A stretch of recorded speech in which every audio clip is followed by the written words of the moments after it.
In my last video, I talked about nostalgia quite a bit. Actually, the whole thing was about nostalgia, but it also made me think about what was one thing that I always did as a kid.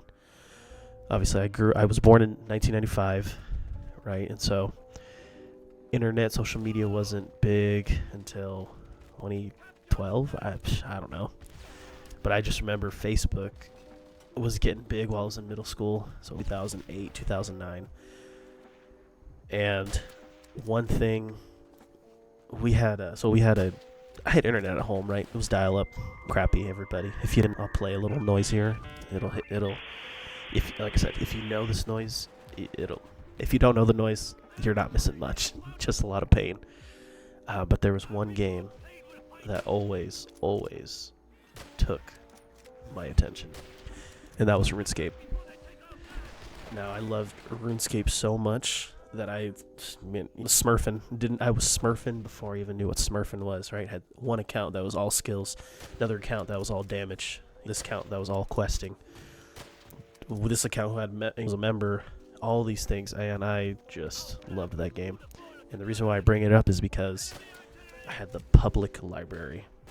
Like I said, dial-up sucked, and so every chance we had, my mom would take my sister and I to the public library, right? And you always had to have, I don't know if you're old if you remember this, but you had to, library cards were free, and you just had to make sure you, obviously I was a kid, so I didn't have to worry about signing up, but all you needed was to prove you're a citizen of, excuse my Life 360, prove you're a citizen of the county that library's in, and you would get a library card, and honestly, and everybody could have a library card.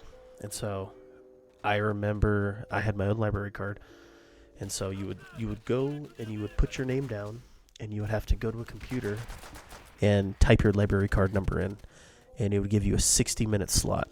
And so you play for 60 minutes, and but probably 10 minutes, 5 minutes before it ended, it would ask if you would want to extend. But it would only ask you if you could extend your time if there was nobody waiting for that computer. And thankfully, the town that I lived in had a lot of active kids, and so there were never a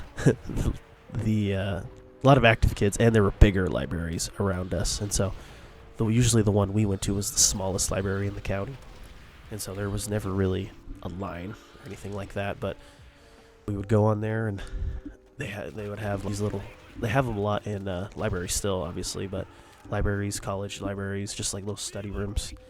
But in this library, they had a study room with 3 computers, and man, my sister and I would, sometimes we'd bring a friend, a cousin, and we would take that room, and we would just grind out RuneScape. No joke. Especially during the summertime, man. Every day.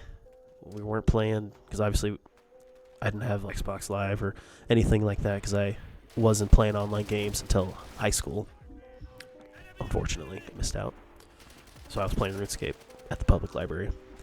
But not only the computer stuff is there was also, before Redbox, before Netflix, you either went to Blockbuster, and Blockbuster was kind out already. You either went to Blockbuster, or you bought your DVDs, or you had, I can't remember the name of this other one. They had one that was Redbox. It was GameFly. Remember that? I know they had games, right? You would rent it for the weekend, and then you have to send it back. But I believe they had movies also. But you would go to the library, and you could check out 20 movies at a time. And so they would have VHSs, DVDs. They would have some CDs, even though I didn't care about music at that age. All I cared about was watching movies.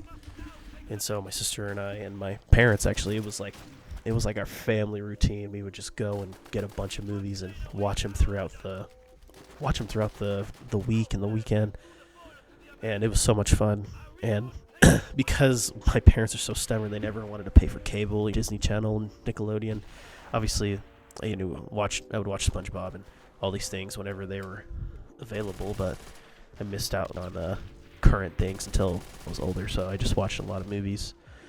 What else? Public library also had, and the libraries here still have it too, but I don't know. It's just, the world was just a little more magical in the sense of not everybody had technology, and the technology that everybody had was not essential, if that makes sense, right? You didn't need a computer back in your house in 2007, 2008. It was nice. It was cool, right? You could look up something and learn the answer. But if you didn't, it was just for convenience. And so you had to go to the library to learn things, right? I just remember you would go to the library and be like, "Hey, I need help with this question," or "Do you know what this is? Can I help me?" And if you don't know what it is, what book will tell me? And so I don't know. I just love the public libraries, and the town I live in right now. I live very far away from where I grew up. They just built a brand new library that opened up probably last year. And you gotta pay $200 to get a library card. $200. What makes you think I'm gonna pay $200 for a library card? When I can obviously, if I have Amazon, what's it called? Amazon Prime, right? I can get the Amazon Kindle, right? I can have ebooks, audiobooks, all this stuff for $5.99 or whatever it is. So I just feel like the art of the public library is just super dead. And obviously it's different when you're in high school and college. The library is always a good place to go and study. But as someone who is not in school or pursuing an education at the moment, a public library is useless to me. Which is very sad because some of my fondest memories and coolest people I ever met was at the public libraries. But all I can say is, if you do have a library near you, and it's not $200 to get a library card, go get yourself a library card, man. And just take some time to go to a place that is safe and quiet and shut down and learn some stuff, right? But have a good night, guys.